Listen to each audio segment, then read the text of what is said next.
I'll wait for everyone else to get back. Yep. So. Start.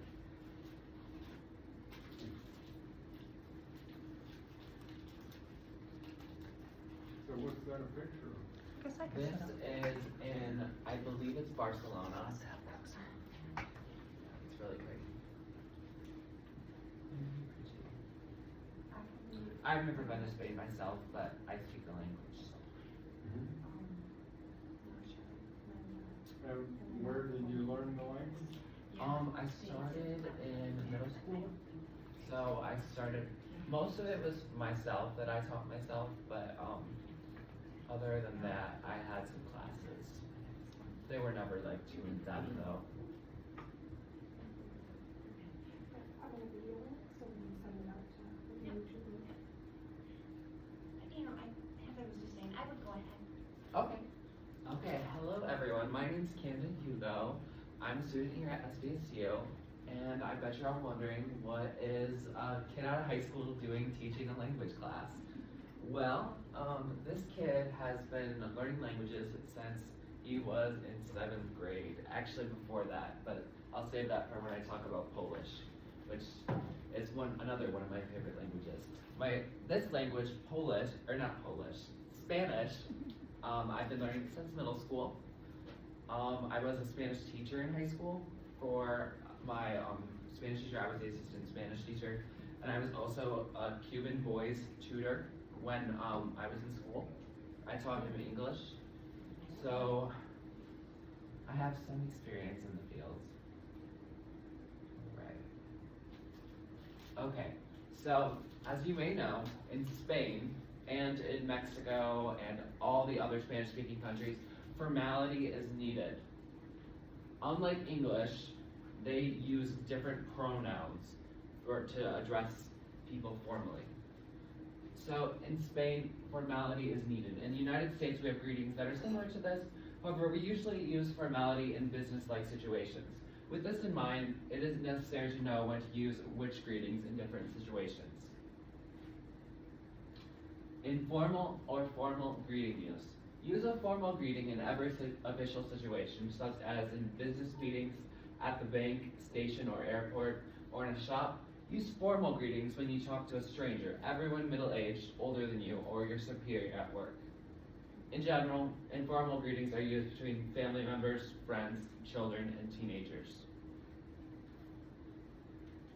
Okay, who knows some Spanish?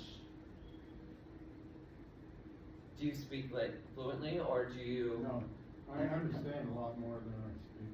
Gotcha. Because Okay. I don't speak it, so, I mean, it's just a matter of not practicing. Gotcha. Who knows Ola at least? Okay, good. I like to hear that. So Ola is an informal and can be used at any time of the day. Ola is a versatile and informal Spanish greeting suitable for any time of the day. It is commonly used in casual settings among friends, family, or acquaintances too. This friendly salutation offers a relaxed and open atmosphere in conversation. Buenos dias, on the other hand, is a more formal way to say hello.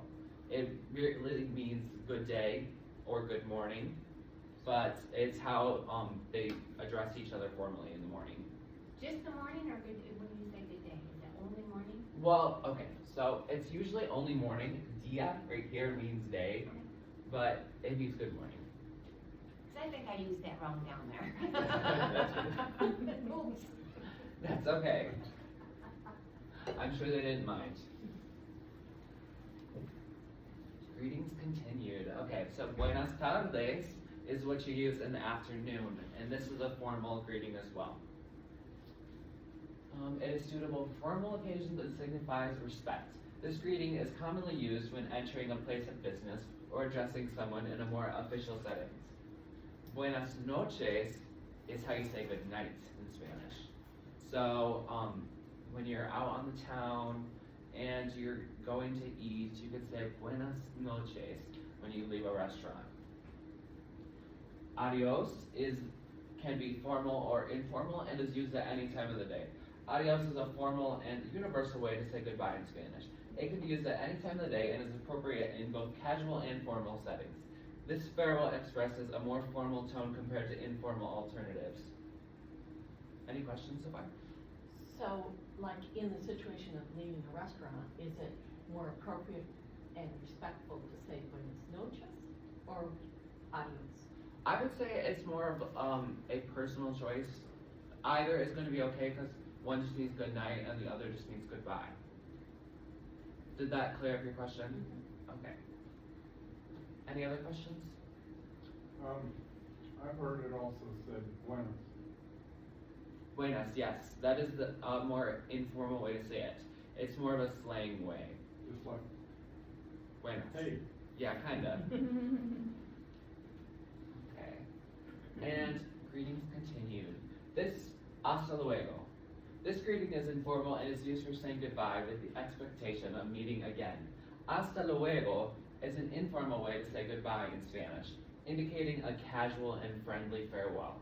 This phrase is commonly used among friends and acquaintances, expressing the expectation of meeting again in the near future. Hasta means until, and luego means later, so kind of until later. And then we have hasta mañana. This greeting is informal and is used for saying goodbye with the anticipation of seeing someone again the next day. Hasta mañana, until the morning, but mañana also means tomorrow. Until tomorrow is an informal farewell used to express the anticipation of seeing someone again the next day. It is a friendly and casual way to say goodbye, commonly used among friends and family. So that's what we would say when we're leaving the office at night. Yes. See you in the morning. Hasta mañana. Yep. Okay, and then saludos. Saludos is the formal, well, I guess it is informal and versatile, suitable for various social contexts. Saludos is a versatile and informal expression used to convey greetings in Spanish. It is a friendly way to extend good wishes and is suitable for various social contexts. This word is often used to initiate or conclude a conversation on a positive note. So, and like a Spanish email, you would say saludos at the end. It's basically salutations. But they use it in a more of an informal context. How about a text? Yeah, you could use it in a text. And then we have como estás. This greeting is informal and is used to inquire about someone's well-being. Como está is an informal and common way to inquire about someone's well-being in Spanish. This friendly greeting is used among friends, family, and acquaintances, encouraging open and casual conversation about one's current state.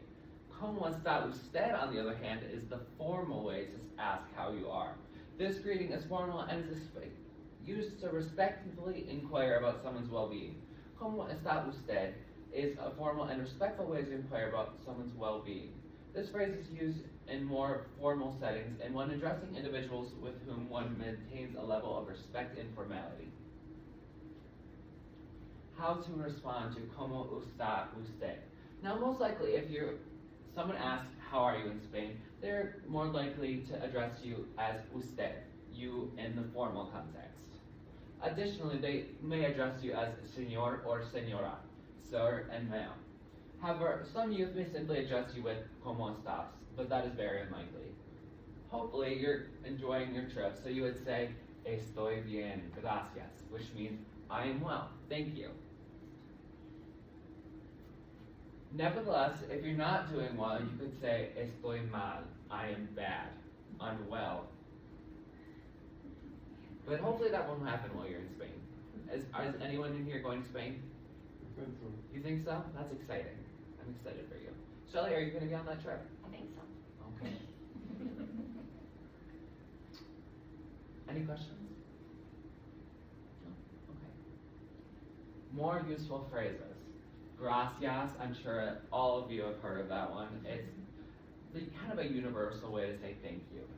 As mentioned in the previous slide, to say thank you, one says gracias. This is formal and informal, so you can use this in any situation. Por favor, I'm sure you guys have also heard of this one, is to say please in Spanish. You may know it as por favor. De nada, no hay de qué. To say you're welcome, you can use the informal de nada However, you are more likely to want to use the formal version of this, which is no hay de qué. There is nothing of that, which doesn't make much sense in the context, but some languages are goofy like that. Perdón or disculpa, disculpe. To say excuse me, there are two versions, well, really three. Perdón or disculpa, yet formal. Disculpa is formal. Yet, if this is an informal situation, use disculpe. It's something that you have to do in Spanish.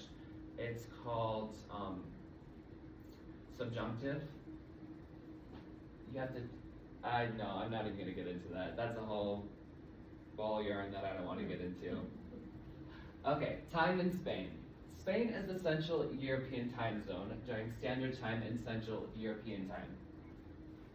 Summertime, I should say, during daylight saving times. To put this in perspective, when it is 9 a.m. here, it is 3 p.m. there. They are 6 hours ahead of us.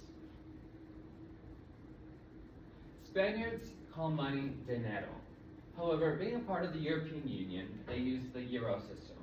So you guys will be using euros when you're over there. Sure. Back up on the excuse me, so imagine the situation, you're trying to get on the train, and somebody's in front of you and you need to get around them. Which of those choices would you use that you had on the previous? I would use perdón. And why? Why? Because you don't have to worry about if it's formal or informal, because perdón is informal and formal. Okay. Meals in Spain. So they have the desayuno, breakfast. El desayuno in Spain is a relatively light meal. It usually consists of café, coffee, té, tea, or chocolate caliente, hot chocolate, accompanied by pastries like croissants, magdalenas, muffins, or churros. Some may also have tostadas, toasted bread, with tomate y aceite de oliva, tomato and olive oil, or marmelada, jam. Then almuerzo. An almuerzo is a mid-morning snack that people may have between breakfast and lunch. It can be a small bocadillo, sandwich, una pieza de fruta, a piece of fruit, or un yogurt. It is a light refueling option before the main meal. La comida, this is wrong. La comida means the food, but it should be al almuerzo. Almuerzo is lunch. I messed up on that, that's my bad. La comida, the main meal of the day in Spain, is typically eaten between 2 p.m. and 4 p.m. They eat their meals a little later than us. Their dinner is later than us as well. It consists of multiple courses, starting with una sopa, soup, or una ensalada, a salad, followed by a main dish such as paella, mariscos, seafood, or carne, meat, and ending con un postre, a dessert. This meal is often enjoyed leisurely with family or colleagues. Okay, meals in España continued. La merienda is the afternoon snack. Usually taken around 5 to 7 p.m. It can be a light meal or snack, including bocadillos, which we already talked about, that being a sandwich, pasteles, pastries, or frutas, which means fruit. It serves as a bridge between lunch and dinner. La cena is dinner. It's a lighter meal compared to lunch, and is typically eaten later in the evening, around 8 o'clock p.m. to 10 p.m. It also includes a variety of tapas, which is a Spanish alcoholic drink that you guys will have most likely while you're there. Then there are pequeños platos, small dishes, like patatas bravas, tortilla española. Now, you might see tortilla, and you'll think tortilla, but it actually means omelet. So, yeah, it's a goofy one. And jamano serrano, cured ham. Mariscos, seafood, and verduras a la parrilla, grilled vegetables, are also common choices. Then tapas. Tapas are small, flavorful dishes and that are often served as appetizers or snacks. They can be enjoyed at various times throughout the day, either as part of a meal or independently. Popular tapas include patatas bravas, fried potatoes with spicy sauce, jambas al ajillo, garlic shrimp, and albondigas, meatballs. Now, I know I just told you that tapas are a drink that you can have, but it also means snacks. And then there's la sobremesa. La sobremesa is not a specific mealtime, but refers to leisurely time spent at the table after finishing a meal, especially lunch or dinner. It involves charlar, which means to chat, disfrutar de café o licores, enjoying coffee with some liquor, and extending the social aspect of the meal. Okay, so that's all. Any questions? Can you tell me anything about the Spanish flag? I'm most of a, I don't know, I know the language, I don't know the history behind the flag. So review the, greetings like, they serve you food and you say thank you, and then they respond and say, oh, it was nothing. No idea. Yeah. So to say, In other words, it's like a musical exchange that you make with the person. yes. So you would say gracias, thank you, and before that you would probably say por favor, like I want a sandwich, por favor, please. And then when they bring it to you, you could say gracias, and they would probably say back no hay de qué, which means there's nothing about it. Make sense? Do you want me to review anything else? Nice job, Yeah, thank you. thank you. Thank you. Sorry, I get a little nervous up here.